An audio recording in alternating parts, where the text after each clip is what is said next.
अस्सलाम वालेकुम मेरी यूट्यूब फैमिली खुश रहें अपने लिए और अपनों के लिए।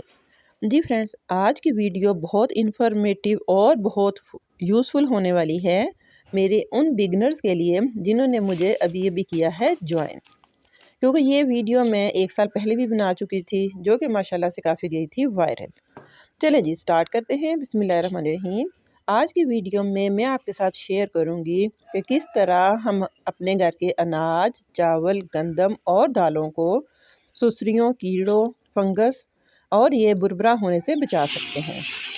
फ्रेंड्स, मेरे पास 10 किलो चावल हैं। मैंने इनको साफ़ सुथरे एक प्लास्टिक के एयर टाइट कंटेनर में डाल लिया।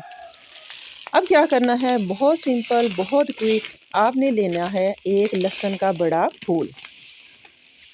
अगर आपके पास देसी लहसुन है जो इस मौसम में ड्राई हो जाता है, वो भी आपने बिल्कुल थ्रो नहीं करना। आप देसी लहसुन को एक, ये जो कड़ी पत्ता का सूखा पत्ता है, इसके साथ आपने सिर्फ तोड़ के अपने चावलों में अच्छी तरह कर देना है मिक्स। मैंने 10 किलो चावलों के लिए ये बड़े वाला लहसुन तकरीबन 5 जवे इसके लिए एक डाल लिया मैंने कड़ी पत्ते का लीफ। इनको हमने सिर्फ ब्रेक करना है, बिल्कुल ही पेस्ट वगैरह इसकी नहीं बनानी। अब क्या होगा कि इनको हम अपने चावलों में अच्छी तरह कर देंगे मिक्स।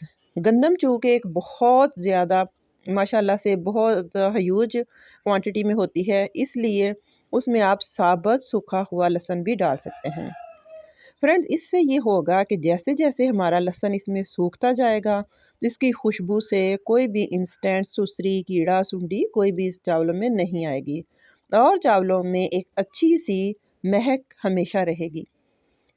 उम्मीद है फ्रेंड्स आपको ये मेरी आज किचन हैक की सुपर डुपर अमेजिंग टिप पसंद आएगी। पसंद आई हो तो लाइक तो बनता है, फिर लाइक कीजिए, शेयर कीजिए और मुझे दुआओं में ढेर सारा याद रखिए। Take care. अल्लाह हाफिज़।